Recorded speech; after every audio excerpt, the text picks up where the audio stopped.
आफ्ताब इकबाल साहब मिल गए हैं? घर पहुंच गए? हाँ, आफ्ताब इकबाल साहब मिल गए हैं जी।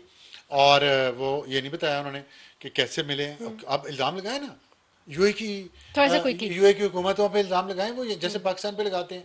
तो वहाँ हो सकता है गिरफ्तार हुए, मुझे नहीं पता गिरफ्तार हुए किस बुनियाद पे हुए हैं, किस जुर्म में हुए हैं, क्या वजह है, किस शक पे हुए हैं, कुछ नहीं पता। उन्हें बताना चाहिए क्योंकि वो दूसरों पे इल्ज़ाम लगाते हैं, ठीक है। क्योंकि वो कौम के बच्चों को गुमराह करते हैं। कौम के बच्चों पे कर्ज है उनकी तरफ से सवाल का जवाब आना कि उन्हें क्यों गिरफ्तार किया गया, उन्हें क्यों गायब किया गया दुबई एयरपोर्ट पे। और इसलिए भी कि एक सादिया बासी है, बड़ी सीनियर जर्नलिस्ट है वैसे बाय द वे, अच्छा, इस्लाम यहाँ इस्लामाबाद में इन्होंने साफत किया, अब ये दुबई में होती हैं, थोड़ा सा क्विकली यूए में होती बताएंगे। हैं। उन्होंने कल एक ट्वीट किया बड़ा मजेदार, मैं ये ट्वीट पे बात रखूंगा, मैं अपनी तरफ से कुछ नहीं कह रहा। बस ट्वीट सही में है। उन्होंने क्या कहा आफ्ताब इकबाल को, जिन्होंने मुझे नोटिस भिजवाना था, लीगल नोटिस, 5 महीने पहले धमकी दी थी, जिसपे मैंने ये कहा था कि मलिक रियाज से पैसे लेके चैनल के नाम पे खा गया, मुझे मेरे ब्रिगेडियर प्रोड्यूसर गफ्फार डांट रहे के हैं, साथ थोड़ा सा मिलके जल्दी। और जनरल फैज के साथ मिलके।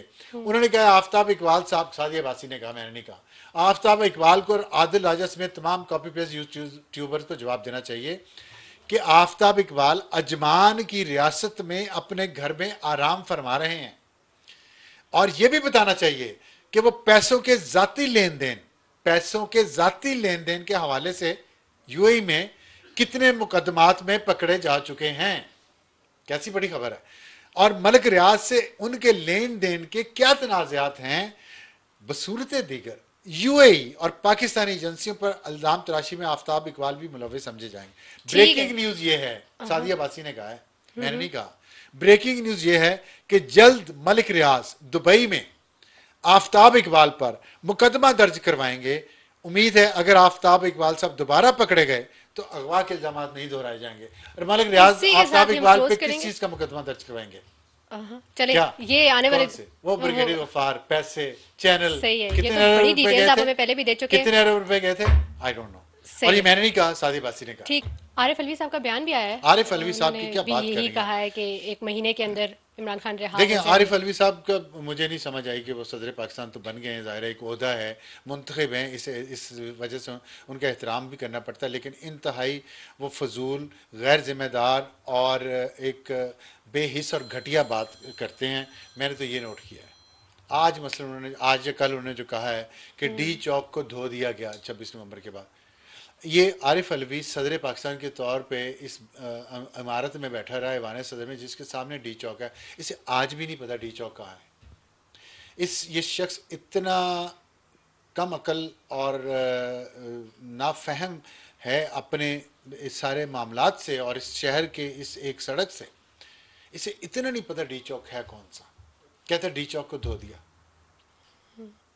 ये डी चौक का तो नाम ही है ना, खाली डी चौक तो कोई गया ही नहीं है। डी चौक तो डी बेलारूस चौक का वो सदर जगह है ना बैठा हुआ था। जो हो जो सकता सबको है पता है डी जिसका। चौक को धो दिया। डी चौक से पहले डी चौक ऐवान सदर है, जहाँ पे ये बैठता रहा, और इसको ये नहीं पता कि ऐवान सदर के सामने डी चौक है।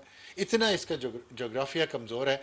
ये बदकिस्मती इस मुल्क में मुसल्लत किया इसको सो कमर मीन। बाजवा ने, आसम सलीम बाजवा ने, जनरल फैज़ ने, आसिफ गफूर ने, साकिब निसारों ने, आसिफ सईद खोसों ने, इस तरह के, और हमारे ये यूट्यूबर जो खुद डॉलर कमाते हैं, लोगों को कहते हैं डॉलर ना भेजें।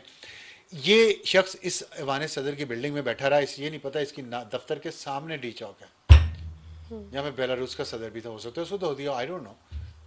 उसके बाद एक्सप्रेस चौक है, आधे किलोमीटर के बाद उस एक्सप्रेस चौक पे कंटेनर्स लगे हुए थे।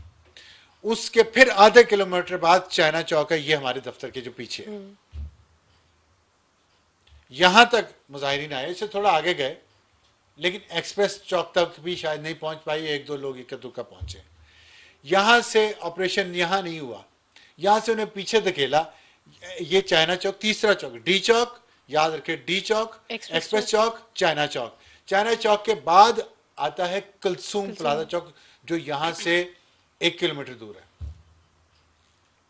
वो है कुलसूम हॉस्पिटल चौक, 1 किलोमीटर। वहां ऑपरेशन। ऑपरेशन वहां भी नहीं तकरीबन हुआ, लेकिन वहां झगड़ा हुआ, आगे पीछे होते रहे।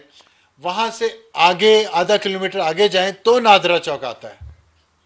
नादरा चौक से मजीद आधा किलोमीटर आगे जाएं तो सेंट टॉरस आता है। सेंट टॉरस पे गाड़ी थी। अब आप हिसाब लगा लें, डी चौक, एक्सप्रेस चौक, चाइना चौक, कुलसूम हॉस्पिटल चौक, नादरा चौक और फिर सेंटोरस, ये 6 हैं। वहाँ था, वहाँ से आगे वो आए हैं नादरा तक, वहाँ ऑपरेशन हुआ है।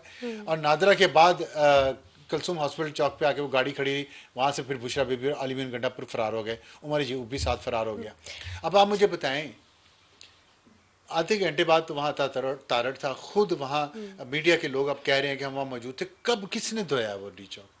झूठ बोलते हुए इस उम्र में इंसान को इतनी शर्म आनी चाहिए। मैं बहुत छोटा हूँ लेकिन रात को सोता हूँ, सोने के लिए लेटता हूँ बेड पे तो कब्र याद आती है कि यार करीब आ गई है। आरिफ अलवी से मैं सिर्फ ये पूछता हूँ, साबिक सदर पाकिस्तान रहे, उस मुल्क ने इससे बड़ा ओहदा आपको क्या देना था? आपको रात को सोते हुए कब्र याद नहीं आती? अल्लाह आपकी ज़िंदगी करे, सेहत करे, आप 200 साल आपकी उम्र हो, लेकिन बहरहाल एक एज तभी एज होती है। आप इस तरह के झूठ बोल के कौम के बच्चों को गुमराह किए जा रहे हैं। धो दिया, आपने देखा अपनी आंखों से। और ख़ुद कितनी मुनाफकत ये शख्स करता है कि पेशावर गया, वो तैमूर झगड़ा के साथ एक गाड़ी में बैठ के तस्वीर खिंचवाई 24 नवंबर को, जब वहाँ से रैली निकली है फाइनल कॉल की।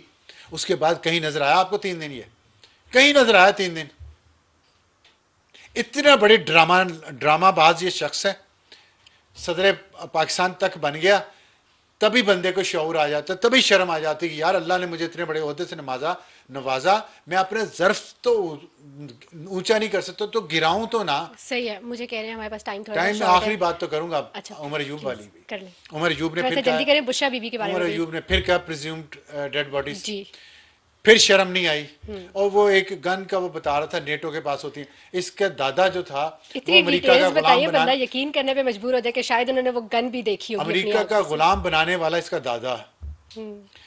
अमेरिका की दी हुई इंडस्ट्री खैरात में मिली इसके नाना को। ये इसके ख़ानदानी सारा हिस्ट्री है उमर अयूब की।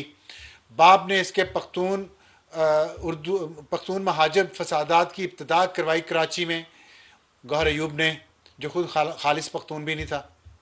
उसने पख्तूनों और महाजरों को लड़वा दिया। अब ये बेटा मुसलसल झूठ बोले जा रहा है। और कितना बेहिस और सफाक है कि लोग, फ़र्ज़ करो अल्लाह ना करे कोई मर गया हो, उनकी ज़िंदगियाँ अल्लाह करे वो अपने माँ बाप के साथ, अपने घर वालों के साथ जाएं, रोज़ाना कह देते हैं प्रिज्यूम डेड, प्रिज्यूम डेड। मतलब कोई इसके बच्चे को किसी को कहे मिसिंग को, या किसी और को प्रिज्यूम डेड। 200 लोग, एक दो की बात नहीं हो रही, 200 लोग, 200 लाशें, 200 इंसान इस शख्स के लिए, बेहिस शख्स के लिए कोई अहमियत ही नहीं रखते। तो ये है चेहरे, ठीक है, हमें ये क्लोज जो करना है। मुज़ाकरात ख़राब करना चाह रहे हैं। खान साहब अगर बाहर आना भी चाहें, ये हैं वो लोग, पीटीआई की लीडरशिप, ये हैं वो लोग जो नहीं चाहते, जिसको फवाद चौधरी कहता है ना कि ये लोग खान साहब को बाहर नहीं आना देना चाहते। ये खान के नाम पे पैसे कमाना चाहते हैं यूट्यूबर्स और इस तरह के सियासतदान, जिसने हर हुक्मरान के बूट पॉलिश किए उमर अयूब ने और इसके बाप गौहर अयूब ने, हर हुक्मरान के 1990 से लेके आज तक, ठीक है। सिर्फ इक़्तिदार का जूठा खाने के लिए। और आज फिर ये वही हरकतें कर रहे हैं, कौम को गुमराह कर रहे हैं, कौम के बच्चों को। सही है, बुशरा बीबी काफी के बारे डांट में क्या बात डपट। करेंगे? बुशरा बीबी की आज मुलाकात हुई खान साहब से, क्या कोई उस हवाले से अपडेट है आपके पास? हुई है उनकी मुलाकात और उसमें उन्होंने ज़ाहिर है ब्रीफ किया होगा कि क्या हो रहा है अंदर खाते।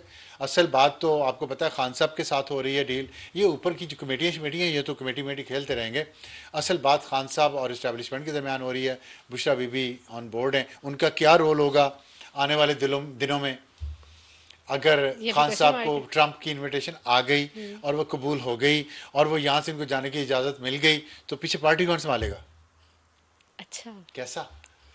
और उसी के खिलाफ हम थे, अब नहीं हैं। जाहिर है।